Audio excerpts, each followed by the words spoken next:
کہ ابھی تک فرامین معصومین کو حقیقتاً پہنچایا ہی نہیں گیا.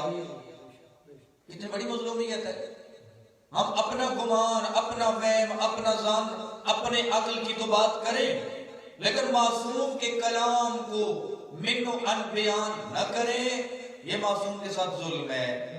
اور اگر معصوم کا کلام دنیا میں حقیقتاً پہنچا ہوتا تو آج دنیا میں ہدایت ہی ہدایت ہوتی، کوئی بھی گمراہی نہ ہوتی. لہذا کتنا ہمارے قلبوں پہ کتنا زیادہ ذمہ داری آ گئی. وہ لوگ جنہوں نے کلام معصوم کا علم حاصل کیا ہے، ان کو چاہیے کہ زیادہ سے زیادہ کلام معصوم کو پہنچائیں تاکہ لوگ امام معصوم کی اتباع کر سکیں، اور اسی اتباع میں ہی تو پھر نجات ہے. پھر امام علیہ السلام نے فرمایا من تذکر مصابرا فبقا وابقا. میں آج اپنی طرف سے بات نہیں کرنا چاہتا، کیوں؟ ضرورت ہی نہیں ہے اپنی طرف سے بات کرنے کی. امام معصوم کا فرمان پیش کر دیا جائے، اسی کی تشریح کر دی جائے. کیوں اپنا میں عقل استعمال کروں؟ کیوں اپنا میں گمان، کیوں اپنا ظن جو ہے نا وہ پیش کروں؟ اچھا، میں یہ فرمان چونکہ مسائل کے متعلق ہے تو یہ میں اس کی بات پیش کر دوں. ایک عمل کی بات اپنے لیے اور آپ سب کے لیے کر دوں. بہت پیارا فرمان، بہت ہی آسان ترین.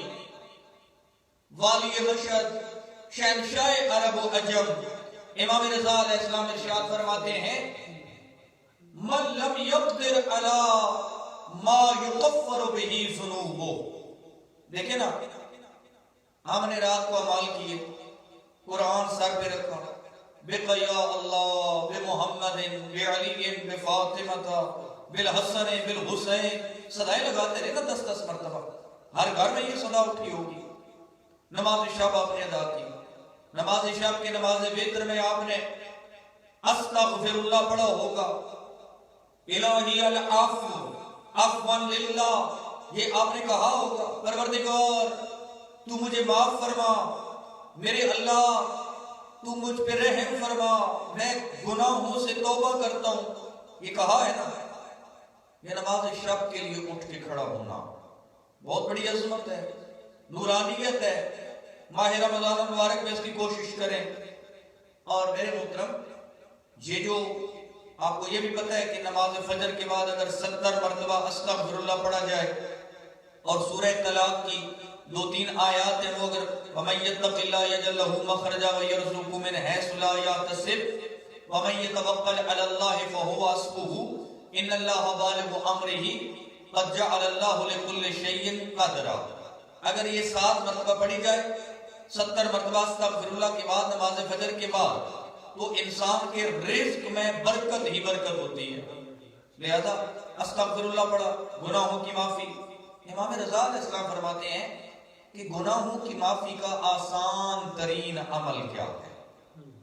آسان ترین عمل والی خراسان عادی برہا کے ارشاد فرمانے فرمائے من لم یقدر، جو بندہ طاقت نہ رکھتا ہو، مقدور نہ ہو، استطاعت نہ رکھتا ہو، علی ما یغفر بہ ذنوبہ، اس کے گناہ اس قدر زیادہ ہے کہ اس کے گناہ کا کوئی کفارہ اس کو نہیں مل رہا. میرے اللہ، میرے گناہ اتنے زیادہ ہیں، میں کیا کفارہ ہوں گناہوں کا؟ کثرت سے استغفر اللہ. فرمایا اس کے لیے آسان ترین طریقہ کیا ہے؟ والی خراسان فرماتے ہیں فَلْيَكْسُرْ مِنَ الصَّلَوَاتِ عَلَى مُحَمَّدٍ وَآلِ مُحَمَّدٍ صلی علی محمد محمد. فرمایا وہ کثرت سے ہم محمد وآل محمد پہ صلوات بھیجیں.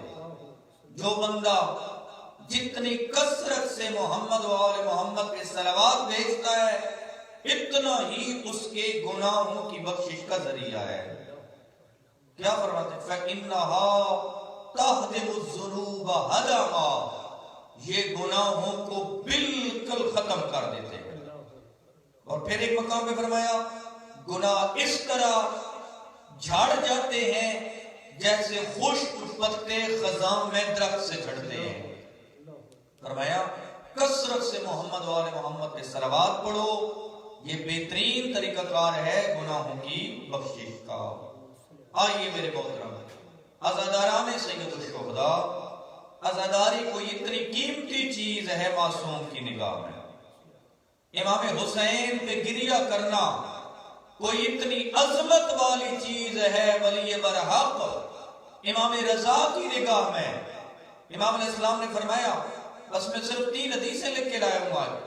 قول رضا علیہ السلام فرمایا، من تذکر مصابنا، جس محفل میں ہمارے مسائل کا ذکر ہو، جس محفل میں ہمارے مسائل کا ذکر ہو، فبقا، لوگ روئیں، وابقا، اور کوئی رلائے. یعنی ایک مسائل پڑھنے والا ان کو رلائے اور سننے والے روئیں. فائدہ کیا ہوگا؟ لم تبقى عینہ یوم تبقى العیون، اس کی آنکھیں اس دن نہیں روئیں گی جس دن باقی سب آنکھیں رو رہی ہوں گی. اس دن اس کی آنکھیں نہیں روئیں گی جس دن باقی سب آنکھیں رو رہی ہوں گی.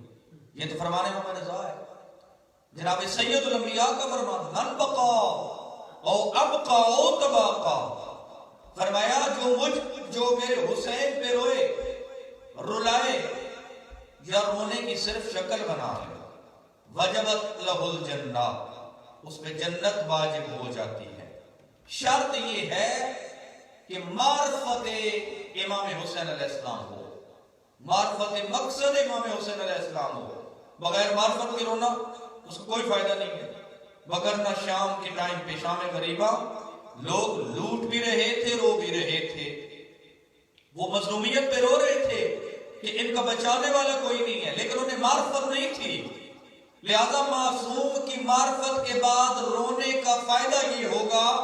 سید الانبیاء فرماتے ہیں وجبت لہ الجنہ، اس سے جنت واجب ہے. کتنی بڑی عظمت ہو گئی.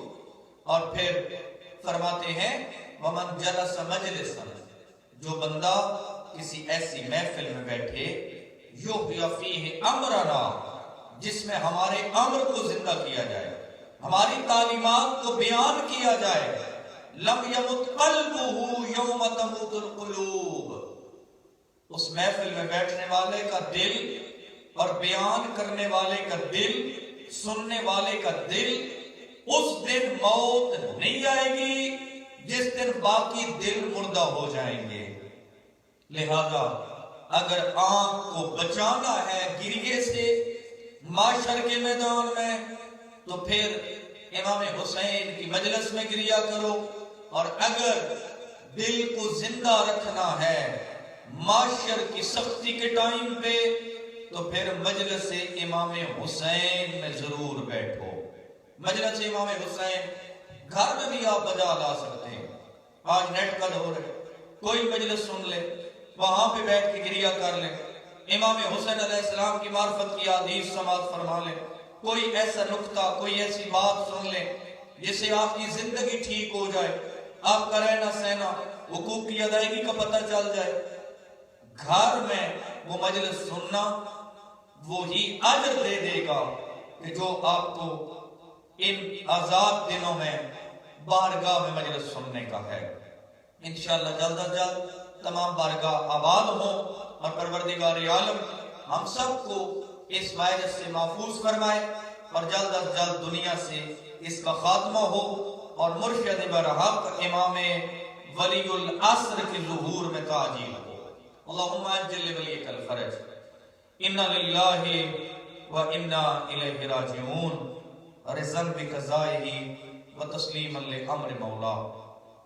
ایک تو ہم تعزیت پیش کرتے ہیں شہدائے افغانستان، وہ چھوٹے چھوٹے بچے اور ان بچوں کی مائیں جو کابل میں لعینوں نے ہرملہ کی یاد تازہ کرتے ہوئے ایک گائنی وارڈ پہ حملہ کیا. وہاں پہ نومولود کئی بچے مار دیے اور کئی بچوں کی ماں کو شہید کر دیا. اکثریت مومنین و مومنات کی تھی وہاں پہ، وہ بچے مومنین کے تھے. بہت بڑا دکھ ہے اور امام زمانہ کے سامنے ہم ان بچوں کی اور ان کی ماں کی شہادت کی تعزیت پیش کرتے ہیں. اس کے علاوہ 17 مئی 1988 17 مئی سے لے کر 26 مئی تک ضیاء الحق لامتی کے دور حکومت میں بہت بڑا شیعہ حیدر کرار پہ ظلم ہوا تھا گلگت کے مومنین پہ۔ گلگت کے تقریباً 10 سے 15 دیہات تھے جن میں وہاں پہ لشکر جھنگوی نے حملہ کیا اور اس دور میں باقاعدہ طور پر مومنین کے گھروں کو جلایا گیا۔ 1200 گھر جلائے گئے تھے۔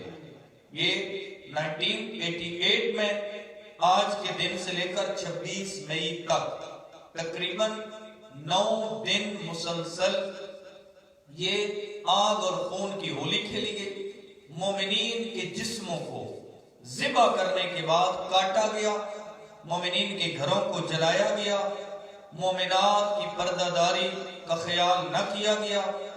1200 گھر جل گئے، 100 کے قریب مومنین شہید ہوئے اور بہت زیادہ تعداد میں مومنین زخمی ہوئے، بہت مالی نقصان ہوا تھا۔ اللہ ان شہدائے گلگت کے درجات بلند فرمائے اور اس حملے میں جتنے لوگ ملوث تھے ان کی نسلوں کو تباہ و برباد فرمائے۔ ہم امام زمانہ کی خدمت میں 1988 کے گلگت کے اس سانے پہ، اس کے علاوہ جتنے بھی سانیات ہوتے رہے ہیں، ہم ولی برحق وارث شیعہ حیدر کرار کی خدمت میں تعزیت پیش کرتے ہیں۔ عزادارو، امام حسین علیہ السلام نے بیان کیا تھا اور فرمایا تھا، شیعتی ما ان شربتم ما عذب فاذکرونی۔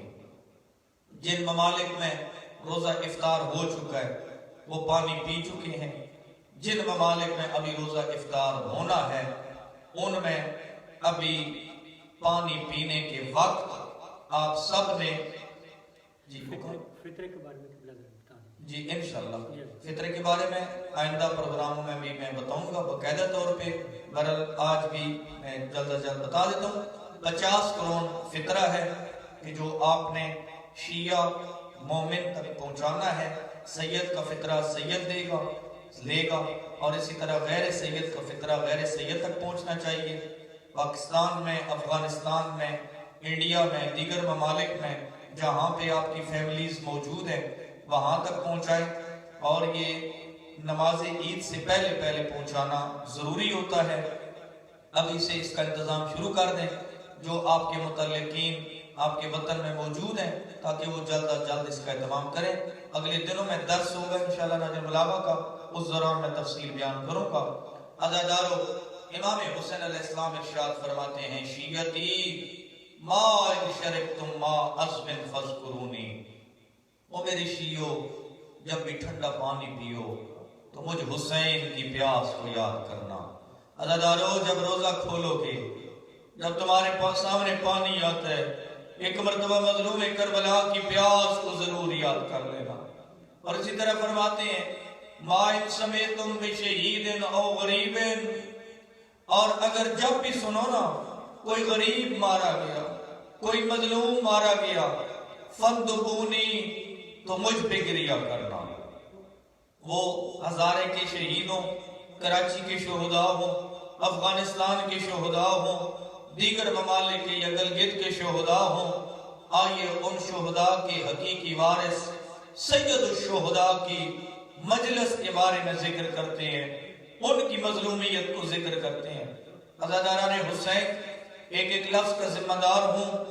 آج جو میں مصائب پڑھنے جا رہا ہوں، کتاب کا نام ہے از مدینہ تا مدینہ، یہ رائٹر ہیں جناب سید محمد جواد ذہنی تہرانی آیت اللہ کا، یہ ان کا کریڈٹ ہے، اور یہ حوزہ علمیہ المقدسہ میں استاد ہیں، وہ بہت بڑے آیت اللہ سید محمد جواد ذہنی تہرانی۔ عزاداران حسین، ان کی کتاب سے نقل کر کے آج کا واقعہ بیان کر رہا ہوں۔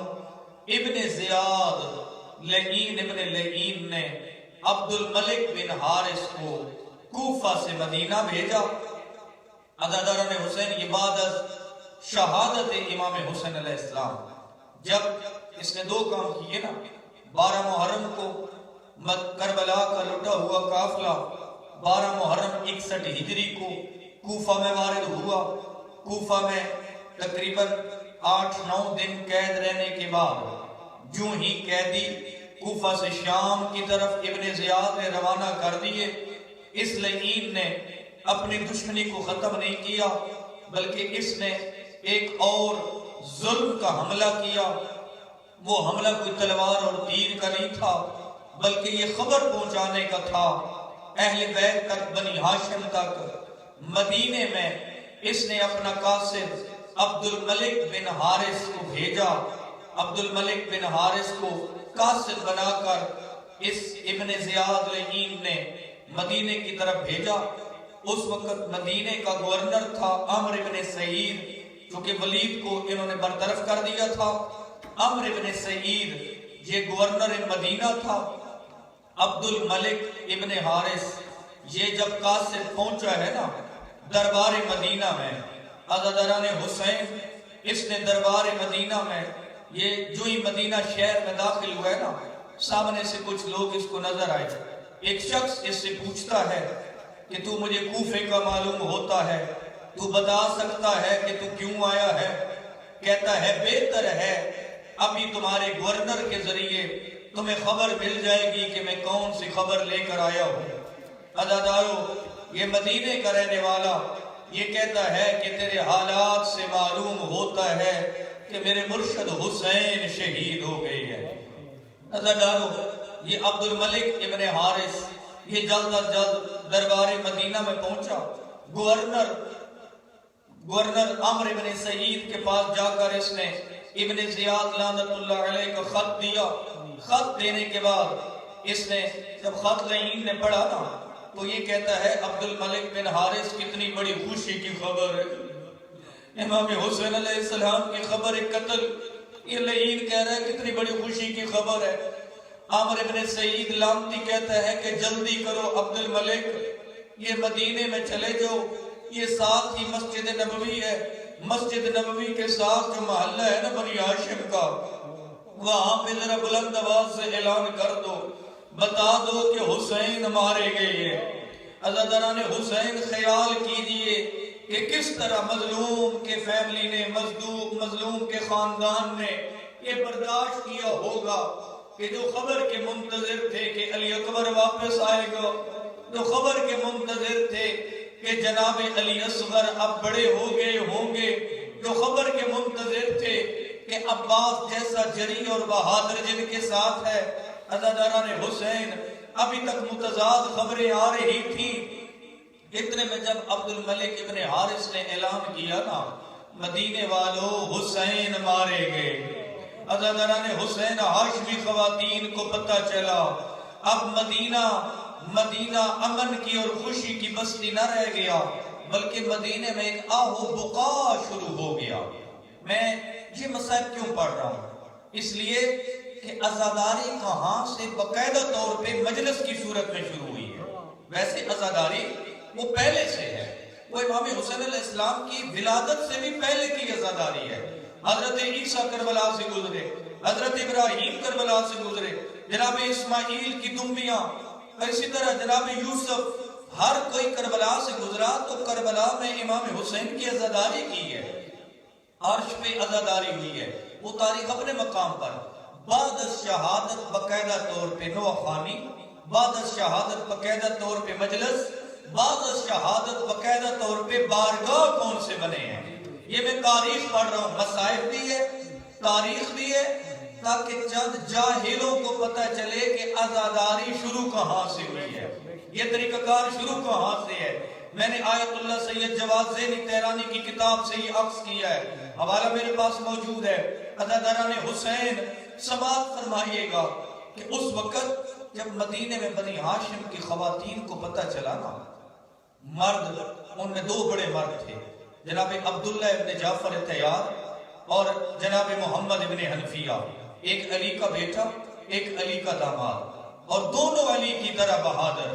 عزادارو، یہاں پہ پتہ چلا تو عبداللہ ابن جعفر نے بلایا، فرماتے ہیں عبد الملک بن حارث، اے کوفہ کے قاصد، تو بتا سکتا ہے کہ حسین مولا تمہارے گئے ہیں، لیکن حسین کی بہنیں کہاں ہیں؟ کہتا ہے کہ کوفے سے نکلنے تک تو حالات میں بتا سکتا ہوں، آگے کہاں ہے کچھ پتہ نہیں ہے۔ جب میں کوفے سے آیا اس وقت اے عبداللہ تیری زوجہ کے ہاتھ پس گردن بندے ہوئے تھے، تیری زوجہ اور تیرے فیملی کے دیگر خواتین کو رسیوں سے باندھ کر شام کی طرف بلایا جا رہا تھا۔ اجرکم اللہ۔ عزیزان حسین، یہ عبد الملک یہ تو اعلان کر کے چلا گیا نا، اب عمرو بن سعید لامتی یہ جو والی مدینہ تھا، گورنر مدینہ تھا، یہ جلدی سے آیا مسجد نبوی میں۔ تاریخ پڑھ رہا ہوں، مسائل کی اپنی عبادت کر لیجیے گا، میں تاریخ پڑھ رہا ہوں۔ عزیزانوں کے بہت کم یہ واقعات پڑھے جاتے ہیں۔ عمرو بن سعید والی مدینہ واپس آیا، آ کے مسجد نبوی کے ممبر پہ بیٹھا، یہاں خطبہ اس نے کیا دیا؟ لعین نے امام حسین علیہ السلام کی شان میں گستاخی کی۔ لعین ابن لعین کہتا ہے اچھا تھا حسین بیعت کر لیتے، حسین آج کسی علاقے کے گورنر ہوتے۔ یزید لعین کی اس لعین نے تعریف کی اور امام حسین علیہ السلام کو یہ خلاف بولنے لگا۔ عزاداروں وہاں سے کئی لوگ اٹھے، وہ کہتے ہیں اے لعین ابن لعین تجھے پتہ ہے کہ یہ مسجد کس کی ہے، یہ ممبر کس کا ہے، اس ممبر کے قریب قبر کس کی ہے؟ جس کے بارے میں تو کہہ رہا ہے نا وہ مور نبوت کا سوار تھا، وہ رسول کے ممبر پہ آتا تھا، رسول اسے گرتا ہوا دیکھ کر اپنا خطبہ چھوڑ دیتے تھے۔ عمرو بن سعید کہتا ہے رسول میرے چچا زاد تھے، حسین میرا رشتہ دار ہے۔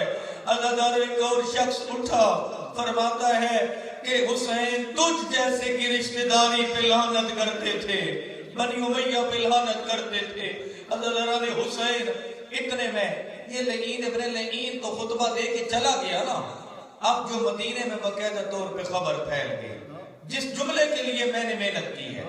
عزاداری کہاں سے شروع ہوئی، ماتم کہاں سے شروع ہوا، نوح کہاں سے شروع ہوا، سیاہ لباس کہاں سے شروع ہوا؟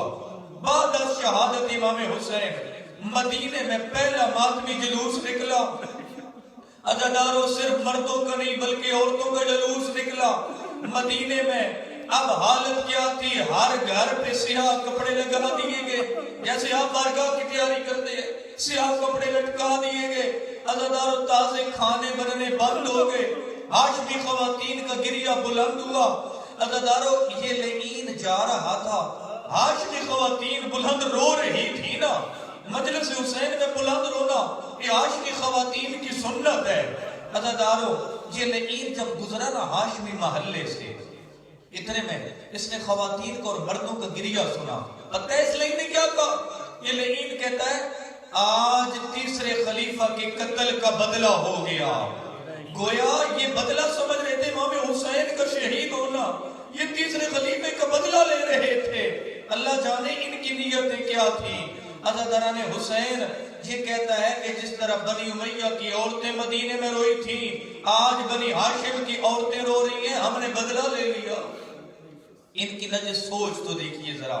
عزاداران حسین اس خطبے کے بعد مدینے کے تمام محلے گھروں میں گریہ زاری، بازار مدینہ میں گریہ ازاری، مردوں نے گریبان چاک کیے ہوئے تھے، آستینیں الٹی ہوئی تھیں، مومنین نے سر میں خاک ڈال کر چہرے پہ ماتم کر رہے تھے۔ ہم تو سینے پہ ماتم کرتے نہ حسین کا، مدینے کے لوگوں نے اپنے چہرے پیٹنا شروع کیا۔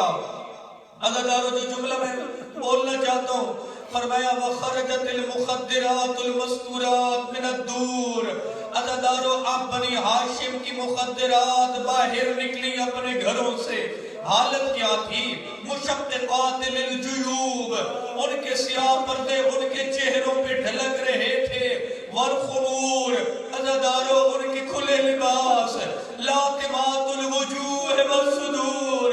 بنی ہاشم کی خواتین اپنے چہرے اور سینے پہ ماتم کر رہی تھی۔ ونادیات بالویل والصبور، اور بنی ہاشم کی عورتیں واویلا کر رہی تھی، نوئے پڑھ رہی تھی۔ اجرکم اللہ۔ عزاداروں تاریخ کا جملہ ہے، آیت اللہ سید جواز زینی ترامی لکھتے ہیں حتی برزت العروزات من الحجال، حتی کہ نئی دلہنیں اپنے حجلوں سے باہر گھر اپنے سرخ لباس اتار کر سیاہ لباس پہنے وَأَلَّتْ أَصْوَاتُ بُقَاءِ الرِّجَالِ مردوں کی آوازیں بلند ہوئی وَنِوَاحُ الصِّبْيَانِ وَالْإِقْبَالِ چھوٹے چھوٹے بچے نوحہ پڑھ رہے تھے. میں نوحے کی تاریخ پڑھ رہا ہوں. مدینے میں بچے نوحہ پڑھ رہے تھے, عورتیں ماتم کر رہی تھی. میں نے عرض کیا ہے نا لاتمات الوجوہ والصدور, اور عزادار بنی ہاشم کی عورتیں اپنے چہرے پہ پیٹ رہی تھی, اپنے سینے پہ ماتم کر رہی تھی. حالت کیا تھی؟ لوگ ایک گھر سے دوسرے گھر کی طرف جاتے, کبھی ایک مومن کے گھر کا پرسا, آپ کو پتہ ہے نا ہمارے پاکستان میں مختلف گھروں میں علم جاتے, یہ مدینے کے بنی ہاشم کی سنت. عزادارو کبھی ایک گھر میں ماتم, کبھی دوسرے گھر میں ماتم. لوگ جدھر جدھر جاتے اظہار غم کرتے, لوگ کہتے بڑا ارمان ہے ہمارے مولا ہمارے گئے. کوئی جوان کہتا علی اکبر کا ارمان, کوئی بچہ کہتا قاسم کا ارمان, عورتیں کہتی اللہ جانے زارا کی بیٹیوں کا پردہ. اجرکم اللہ. عزادارو 4 بارگاہ بنے مدینے میں. میں تمام چیزیں میں تحقیق کے ساتھ 4 بارگاہ مدینے میں بنے. نوحہ خانی, ماتم, جلوس, بارگاہ, شدی 4 بارگاہ بنے. پہلا بارگاہ اس بی بی کا گھر بنا جس کا ایک نہیں, جس کے 4 بیٹے کربلا میں مارے گئے, اور وفا کا درس دینے والی جناب ام البنین کا گھر اب گھر نہ رہا بلکہ عزا خانہ ام البنین بن گیا. لوگ آتے آگے بی بی کو بیٹوں کا پرسہ پیش کرتے, لیکن پتہ ہے بی بی کیا فرماتی؟ بی بی فرماتی تھی مجھے یہ نہ کہو تیرا جعفر مارا گیا, تیرا عباس مارا گیا, میرے جعفر عبداللہ و عباس میرے حسین پہ فدیہ ہو گئے. جو پرسہ دینا چاہتی ہو زہرا کی حسین کا پرسہ دو. اجرکم اللہ. جی بھر کے رو لو. عزادارو دوسرا بارگاہ, یہ پہلا بارگاہ تھا نا جس کو بارگاہ ام البنین کہتے تھے. شکی دوسرا بارگاہ یہ مولا حسین کی بیمار بیٹی جناب صغرا کا گھر تھا, جس حجرے میں جناب صغرا ہوتی تھی. کبھی چچا محمد حنفیہ آتے, کبھی چچا عبداللہ آتے, کبھی دادی ام البنین آتی, رو کے فرماتے تیرا اکبر واپس نہیں آئے. عزادارو میں نے جملے پڑھے ہیں, میں ایک ایک جملے کا وارث ہوں, میں نے جملے پڑھے ہیں. بی بی اس قدموں کے نشان پہ بیٹھی تھی جو قدم علی اکبر کے تھے, رو کے کہتی اکبرہ تیرا وعدہ تھا تو واپس آئے گا. یہ دوسرا بارگاہ, بارگاہ کا نام جناب سمرہ بنت الحسین. عزادارو تیسرا بارگاہ آیت اللہ سید جواد زینی تہرانی نے جو لکھا ہے, کتاب کا نام ہے مدینہ سے مدینہ. وہ لکھتے ہیں تیسرے بارگاہ کا نام بارگاہ امام حسن تھا. اگرچہ میرے مرشد حسن کا گھر بالکل خالی ہو چکا تھا, میرے مرشد کے 3 بیٹے کربلا تھے, 2 مارے گئے, ایک زخمی تھا. بیٹیاں کربلا میں, امام حسن کی زوجات کربلا میں, کوئی بھی تھا نہیں.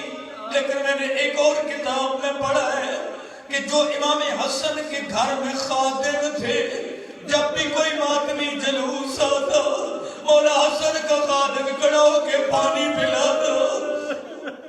مولا حسن کے خادم, آپ بھی تو خادم ہے نا مولا حسن کے, بارگاہ میں خدمت. یہی وہاں سے مدینے میں طریقہ کار ہے جو بارگاہوں کی خدمت گار ہے. اپنے لیے اعزاز سمجھو مومنین, ماتمیوں کے سامنے کھڑے ہو جایا کرو. بارگاہوں کے متولی ہے، وہ حقیقت میں خادم امام حسن کے۔ نظر آؤ یہ 3 بارگاہ، چوتھا بارگاہ اس بہادر کا تھا جو علی کا علی بیٹا محمد حنفیہ تھا۔ اس میں عام مومن نہیں بلکہ تمام بنی ہاشم، مرد اور عورتیں، سارا دن مختلف بارگاہوں میں عبادت ہوتی تھی۔ کبھی بارگاہ ام البنین میں، کبھی بارگاہ جناب صبرا میں، کبھی بارگاہ امام حسن میں۔ جب دن کو سارے لوگ چلے جاتے نا، رات کو بنی ہاشم کا خاندان جب اکیلا رہ جاتا، اب جناب محمد انبیاء کے گھر میں سب اکٹھے ہو جاتے، آئے بیویاں وہ اپنا بین کرتی، مومنین بنی ہاشم کے مردوں کے سامنے تعزیت کرتی، ہر کوئی تعزیت کرتا۔ عزادارو، اب جو آخری جملہ ہے، ختم کر کے ٹائم ختم ہو گیا، اب جو آخری جملہ، آپ ماتمی جلوس نکالتے ہیں نا ہمارے انڈیا میں، پاکستان میں، افغانستان میں، ایران میں، دیگر ممالک میں، برے صغیر میں، یہی طریقہ کار ہے نا، جلوس چلتا ہے۔ آپ نے دیکھا ہے جلوس ایک بارگاہ سے دوسرے بارگاہ، تیسرے سے چوتھے بارگاہ، کبھی ایک منزل کبھی دوسری منزل۔ یہ مدینے کا طریقہ کار تھا۔ آیت اللہ سید جواد ذہنی تہرانی لکھتے ہیں 4 منزلیں ہوتی تھی جلوس کی، جو مدینہ میں جو ایک خبر ملی نا، یہ جو عبد الملک ابن حارث خبر لے کے آیا تھا، اس کے بعد جلوس جو نکلتا تھا، پہلے جاتا تھا گھروں سے نکل کر آتا تھا روضہ رسول پہلی منزل، روضہ رسول سے نکل کر سارا ماتمی جلوس امام حسن کی قبر پر۔ جنہوں نے مدینہ دیکھا ہے، امام حسن کی قبر سے اب یہ جلوس جنت البقیع میں، کبھی جناب عبداللہ کی قبر پر جتنے بھی شہداء وہاں پہ موجود تھے، کبھی دیگر بنی ہاشم کی قبروں پر، وہاں سے ہوتا ہوا مومنین ڈھونڈتے تھے ایک نامعلوم قبر، کہتے تھے زہرا تیرے بیٹے کا پرسہ دینا ہے، ہمیں بتائیے کس قبر پہ بیٹھ کر ہم زہرا کو پرسہ دے۔ میں کہوں گا قبر رسول پہ بھی ٹھیک ہے، امام حسن کی قبر پہ بھی جلوس گیا، لیکن اب جلوس پھرنے لگا کہاں پہ زہرا کی قبر کو ڈھونڈے۔ الا لعنت اللہ علی القوم الظالمین وسيعلم الذين ظلموا أي منقلب ينقلبون۔ پروردگار عالم، تجھے اپنی عزت کا واسطہ ہے، تجھے اپنی شان کا واسطہ ہے، مظلوم کربلا ولی برحق امام حسین کی مظلومیت کا واسطہ، جو 16 مرتبہ قرآن پاک مکمل کیا گیا ہے، 60 مرتبہ سورہ یاسین، 5 مرتبہ سورہ مزمل، 1000 مرتبہ سورہ اخلاص کی تلاوت ہے، 1,70,000 مرتبہ صلوات پڑھی گئی ہے محمد وآل محمد پر، یا اللہ یا رحمان یا رحیم جو لا تعداد تلاوت کیا گیا ہے۔ اس کے علاوہ آج کی مجلس سے اذان کی تلاوت، اور اسی طرح آج کی افطار کی ثواب محترم مکرم حاجی محمد رفیق صاحب، ان کے والدین، ان کے بھائی، ان کے چچا زاد اور ان کی فیملی کے دیگر مرحومین، اور اسی طرح ان کی اہلیہ مرحومہ، ان کی اہلیہ کے والدین اور ان کی اہلیہ کے بھائی مرحومین، ان کے ارواح کو ایصال فرما۔ اسی طرح اس خاندان کے دیگر جتنے بھی مرحومین ہیں، برادر ہارون صاحب کے والدین، ان کی دونوں ہمشیرہ، ان کے بھائی مرحومین اور دیگر ان کے خاندان کے تمام مرحومین کو جنت الفردوس میں اعلیٰ مقام عطا فرما۔ پروردگار عالم، حاجی محمد رفیق صاحب کی قبر بشر کی منازل آسان فرما، ان کی اہلیہ کو جناب سیدہ زہرا کی کنیزوں میں معشور فرما، حاجی صاحب کو عزاداران سید الشہداء میں سے معشور فرما۔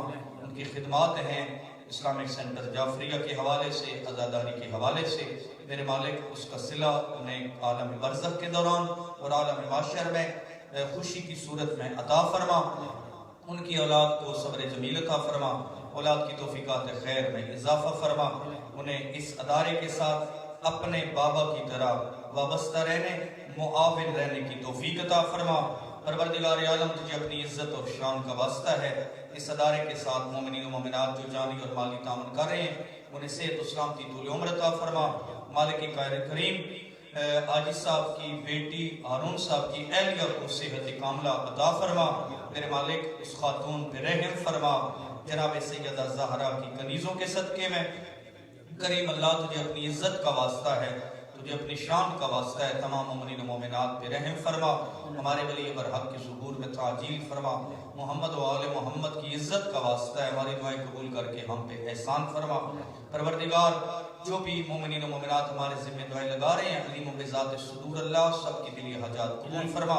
آخر میں آپ سے التماس ہے کہ 1 مرتبہ سورہ فاتحہ اور 3 مرتبہ سورہ اخلاص کی تلاوت فرما کر حاجی صاحب ان کی اہلیہ اور ان کی فیملی کے دیگر تمام مرحومین کے ارواح کو، برادر قمر کیانی صاحب کے والدین کو، ذکاء الحسن صاحب کے والدین کو اور اس خاندان کے دیگر تمام مرحومین اور ملت کے شہداء اور شہدائے گلگت کو ایصال فرما دیجیے۔